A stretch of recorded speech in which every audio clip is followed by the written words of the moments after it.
பொதுவா ஒரு கம்பெனில ஒர்க் பண்ற தொழிலாளர்களுக்கு PF scheme, health insurance, pension போன்ற நிறைய பெனிஃபிட்ஸ் கிடைக்கும்.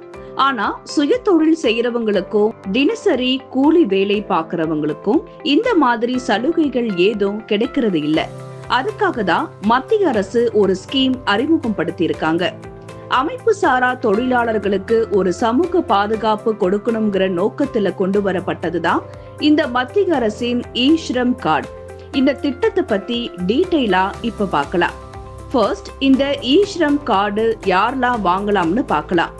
விவசாயிகள், சிறு வணிகர்கள், சுய தொழில் செய்பவர்கள், கட்டுமானம், வீட்டு வேலை போன்ற தொழிலாளர்கள், மேலும் அமைப்பு சாரா துறையில் உள்ள அனைத்து தொழிலாளர்களும் 18 வயதிற்கு மேல் 59 வயதிற்குள் இருக்கிறவங்க இந்த இ-ஷ்ரம் கார்டு அப்ளை பண்ணி வாங்கலாம். அடுத்து இது எப்படி அப்ளை பண்ணணும்னு சொல்றேன்.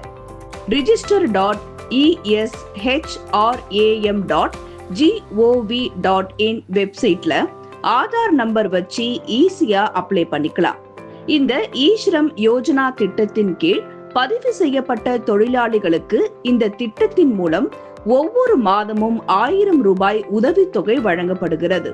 அது மட்டும் இல்லாம 60 வயதுக்கு பிறகு ஒவ்வொரு மாதமும் 3000 ரூபாய் ஓய்வூதியம் வழங்கப்படும்.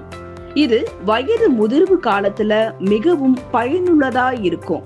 மேலும் வேலை செய்யும் போது ஏதேனும் விபத்து ஏற்பட்டு கை கால் ஊனம் ஏற்பட்டால் ரூபாய் 1 லட்சம் நிதி உதவியும், விபத்துல மரணம் ஏற்பட்டா 2 லட்சம் ரூபாய் நிதி உதவி வழங்கப்படும். இந்த திட்டத்தில் 12 இலக்க UAN எண் வழங்கப்படுகிறது. இது இந்தியா முழுவதும் செல்லுபடியாகும். அதன் உதவியுடன் தொழிலாளிக்கு எந்த வகையான வேலையும் இல்லை என்றால் அவர் தேசிய தொழில் சேவை போர்ட்டலில் இருந்து வேலை பெற முடியும். இது போல யூஸ்ஃபுல் வீடியோஸுக்கு ரக்ஷா டிவியை சப்ஸ்கிரைப் பண்ணுங்க.